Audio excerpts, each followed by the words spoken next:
என்னாச்சு இந்த எமனேசனுக்கு? நாக்கு தள்ளுது. கனி என்று கேள்விப்பட்டிருக்கிறோம். அது என்ன மூக்கின் மீது ஒரு கனி?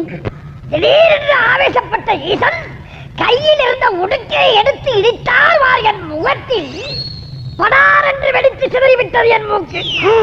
காயம் யார் கண்ணிலும் படக்கூடாது என்பதற்காக ஒரு கனியை வைத்து மறைத்திருக்கிறேன். இருந்தாலும் தாங்கள் நினைத்தால் காயமெல்லாம் மாயமாகி விடாதா? படர்ந்த முகத்தில் பழம் இருப்பதை பார்ப்பதற்கு சகிக்கவில்லை பிரபு. அப்படி என்றால் அகற்றி விடுகிறேன். ஆகா, இப்போது பிரமாதம் பிரமாதம். பூலோகத்தில் முன்பெல்லாம் corona virus, delta virus, delta plus வைரஸால் மனித பூச்சிகள் அனைத்தும் மாண்டு கொத்து கொத்தாக நம் கோட்டைக்குள் வந்து குவிந்தனர். அதை கண்டு நான் கழித்தேன், குதூகலித்தேன், குது குது குது குது குது கழித்தேன். பாவி படுபாதகா, அதுபோல் இப்பொழுதும் நமக்கு சாதகமாக டெல்டா பிளஸ் வைரஸின் தாக்கம் அதிகமாக இருந்ததால் மனித பூச்சிகள் அனைத்து மாண்டு வந்தார்கள்.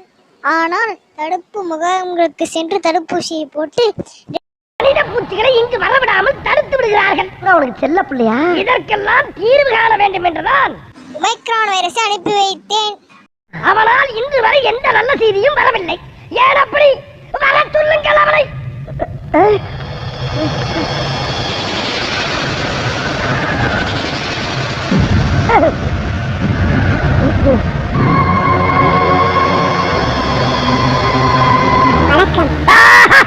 தேவையில்லை உன் வணக்கம். உன் உடன் வந்திருப்பது யார்? என் மனைவி குமட்டியா தேவி. கோமட்டியா? ஆத்தாரி, கொசு பேசுது. உனக்கும் இனத்திற்கும் நான் இட்ட கட்டளை என்ன? எங்கு பார்த்தாலும் பறந்து விரிந்த உலகத்தில் எங்கு பார்த்தாலும் சுற்றி திரியும் உங்களை மனித பூச்சிகள் மேல் அமர்ந்து அவர்களை அழித்து இங்கு அனுப்புகள் என்று சொன்னால் புதிதாக ஒரு மனைவியை கட்டிக்கொண்டு அவளோடு ஒட்டிக்கொண்டு பூலோகத்தில் உல்லாச உலாவா வருகிறாய் நீ. நாங்களும் கொள்வதற்கு முயற்சி எடுத்துக்கொண்டுதான் இருக்கிறோம் பிரபு. என்ன முயற்சி எடுத்தாய்? இரும்பல் மூலம் பரவலாம் என்று நினைத்தாலும் மாஸ்கை போட்டு தவிர்த்து விடுகிறார்கள் பிரபு.